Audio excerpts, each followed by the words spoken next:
Hello दोस्तों, स्वागत है आप सभी के आपके अपने चैनल पवन स्मार्ट स्टडी पर। तो आज किस वीडियो में लेकर आए हैं pre board exam class 10th जो साइंस का होने वाला है 16 दिसंबर, ठीक है। उसी का इम्पोर्टेंट क्वेश्चन लेकर आ गए हैं। तो देख सकते हैं यह प्रीवियस ईयर का क्वेश्चन है, ठीक है। तो इसी तरह का क्वेश्चन पूछेगा और बहुत ही भीड़ भी रहा है क्वेश्चन, ठीक है। इसमें आपको नाम भर लेना है, विद्यालय के नाम, ठीक है। जो जो दिया है सबको भर लेना है। निर्देश भी पढ़ लीजिएगा, निर्देश भिक्षा का हस्ताक्षर कंप्लीट है। चलिए, तो चलिए हम लोग क्वेश्चन की तरफ बढ़ते हैं।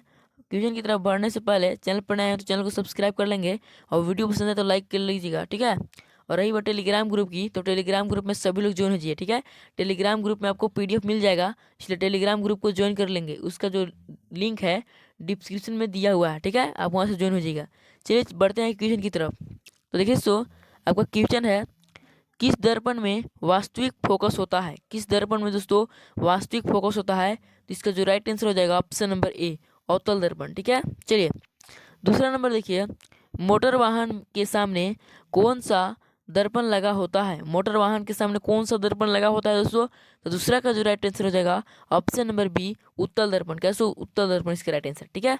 चलिए तीसरा नंबर है, यदि किसी लेंस की क्षमता 2D है तो इसकी फोकस दूरी क्या है दोस्तों?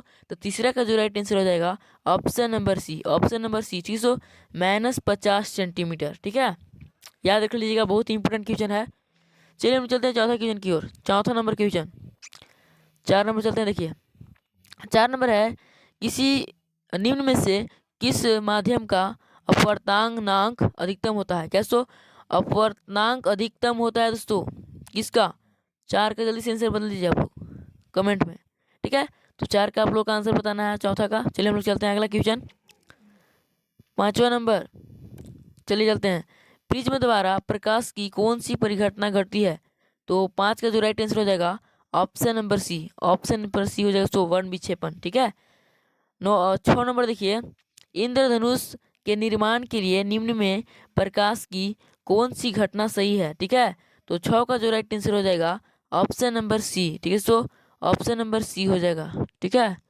चलिए चलते हैं हम लोग क्वेश्चन नंबर 7 की तरफ। क्वेश्चन नंबर 7 देखिए क्या है, मानव नेत्र की सामान्य दृष्टि के लिए दूर बिंदु कितनी दूरी पर होती है? तो 7 का जो राइट आंसर हो जाएगा ऑप्शन नंबर डी, अनंत, ठीक है। 8 नंबर देख लीजिए, विद्युत आवेश का ऐसा ही मात्रक है। विद्युत आवेश का ऐसा ही मात्रक क्या है? तो कूलम है। कैसे? कूलम इसका राइट आंसर हो जाएगा, ठीक है।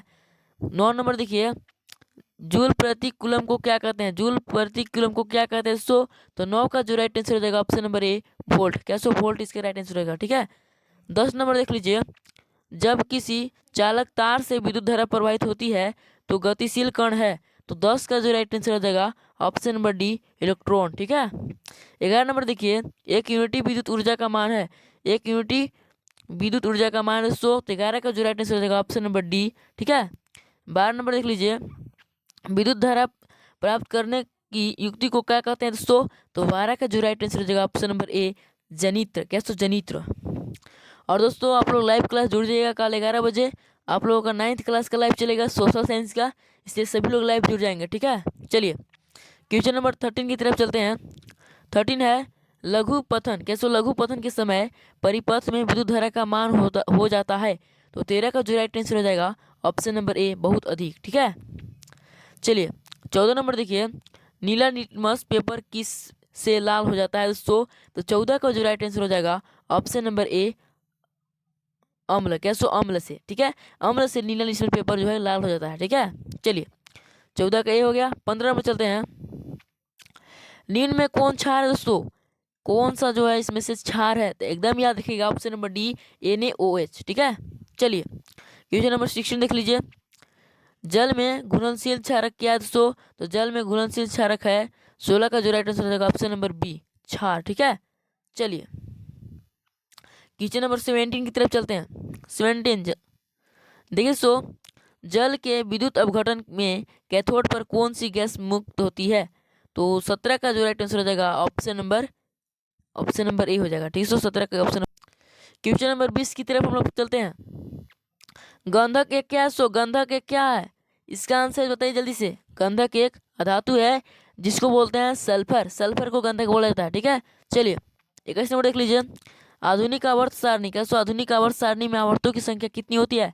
तो 21 का जो राइट आंसर हो जाएगा ऑप्शन नंबर ए। ठीक है, 7 हो जाएगा। ठीक है, चलिए 22 नंबर चलते हैं हम लोग। 22 नंबर है, अमाशय में कौन सा एंजाइम पाया जाता है? तो इसका जो राइट आंसर हो जाएगा पेप्सिन। कैसे पेप्सिन पाया जाता है, कंप्लीट है। 23 नंबर देख लीजिए, श्वसन वर्णक किसे कहते हैं? श्वसन वर्णक किसे कहते हैं दोस्तों? तो 23 का जो राइट आंसर हो जाएगा ऑप्शन नंबर बी, हीमोग्लोबिन। ठीक है, 24 नंबर देख लीजिए, दो तंत्रिका कोशिका के मध्य खाली स्थान को कहते हैं, तो क्या कहते हैं दोस्तों? तो 24 का जो राइट आंसर हो जाएगा ऑप्शन नंबर बी, सिनेप्स। क्या सिनेप्स कहते हैं, याद रखिएगा। ठीक है, चलिए 25 नंबर चलते हैं। 25 नंबर है, जनन। क्या जनन संचारित रोग। क्या जनन संचारित रोग है, जनन संचारित रोग है तो जो 25 का जो राइट आंसर हो जाएगा ऑप्शन नंबर डी, इनमें से सभी। ठीक है, एड्स भी है, सिफिलिस भी है और गोनोरिया भी है। ठीक है, देख लीजिए 26 नंबर देख रहे हैं हम लोग, एक स्त्री में कौन सा गुणसूत्र मिलते हैं दोस्तों? तो याद रखिएगा कभी भी एक्स एक्स। ठीक है, 26 का ऑप्शन नंबर 1 हो जाएगा। ठीक है, चलिए 27 नंबर देख लीजिए हम लोग, चिपको आंदोलन कब आरंभ किया गया? बहुत ही इंपॉर्टेंट है, वीवीआई है। ठीक है, वीवीआई क्वेश्चन है। ठीक है दोस्तों, 27 का जो राइट आंसर हो जाएगा ऑप्शन नंबर 2, ऑप्शन नंबर 2। ठीक है दोस्तों, ठीक है 27 का ऑप्शन नंबर 2 हो जाएगा। चलिए 28 नंबर चलते हैं हम लोग, किसी जीव की जीनी संरचना कहलाता है? जीनी संरचना क्या कहलाता है? तो 28 का जो राइट आंसर हो जाएगा ऑप्शन नंबर बी, जीनोटाइप। कैसे जीनोटाइप कहलाता है। 29 नंबर देख लीजिए, पवन चक्की में उपयोग ऊर्जा करने के लिए पवन का न्यूनतम वेग होना चाहिए। तो याद रखिएगा 29 का जो राइट आंसर हो जाएगा, इसका आंसर आप लोगों को कमेंट में बताना। ठीक है, इसका आंसर आप लोग बताना है। ठीक है, पवन चक्की की उपयोगी ऊर्जा प्राप्त करने के लिए पवन का न्यूनतम वेग होना चाहिए। बहुत ही आसान है, इसका आंसर आप लोग कमेंट बताइए। ठीक है, 2 क्वेश्चन पूछे दोस्तों, दोनों क्वेश्चन का आंसर आप लोग कमेंट बताना है। 30 नंबर देख लीजिए, जल विद्युत संरचना किस ऊर्जा को विद्युत ऊर्जा में रूपांतरित करता है? तो 30 का जो राइट आंसर हो जाएगा ऑप्शन नंबर डी, स्थितिज ऊर्जा। क्या स्थितिज ऊर्जा इसका राइट आंसर का। ठीक है, तो चलिए आपका 30 क्वेश्चन जो है सो कंप्लीट हुआ। अब किस तरह से आपको लिखना है सो देखिए नीचे उतर दिया है। तो आपको पहले भी हम बताए थे कि आपको 1 लिखना है, फिर 2, फिर 3 ऐसे लिखना है। सो तो 1 का हो जाएगा ऑप्शन नंबर, इस तरह से नहीं, फिर से बताते हैं आपको, 1 2 3। ठीक है, तो इस तरह से कोमा लगाकर 1 का ए हो जाएगा, बी हो जाएगा, सी हो जाएगा। अगर सो ए में जो ऑप्शन का नाम है, जैसे ए में कुछ क्या दिया सो, ऐसे मान लीजिए 30 का लिखना था, 30 का लिखना था। ठीक है, तो 30 का जो राइट आंसर डी था। ठीक है, 4 था, इसमें आपको लिख देना है सो इस तरह से करके, स्थितिज ऊर्जा। हिंदी भी आपको लिखना है, हिंदी। ठीक है, लिख लीजिएगा। ठीक है, सो अब देखिए आपका सब्जेक्टिव क्वेश्चन किस तरह का आएगा, देख लीजिए, देख सकते हैं। इसको स्क्रीनशॉट मार लीजिए, आप लोग इसको खुद प्रयास कीजिएगा बनाने के लिए। इसका पीडीएफ हम टेलीग्राम ग्रुप पर शेयर कर देंगे। ठीक है, देख सकते हैं इस तरह से क्वेश्चन आपका सब्जेक्टिव क्वेश्चन है, सभी का स्क्रीनशॉट मार लीजिए अभी। देख सकते हैं दोस्तों, इस तरह से आपका क्वेश्चन है, कंप्लीट है, यानी कि आपका आज कंप्लीट हुआ। तो वीडियो कैसे लगी, वीडियो पसंद आए तो लाइक कर लीजिएगा, चैनल पर नया सब्सक्राइब जरूर कीजिएगा, और टेलीग्राम ग्रुप पर सभी लोग ज्वाइन कीजिए, ज़्यादा से ज़्यादा टेलीग्राम ग्रुप पर ज्वाइन करने का कोशिश कीजिए। ठीक है, तो मिलते हैं किसी नेक्स्ट वीडियो के साथ, तब तक के लिए जय हिंद, जय भारत।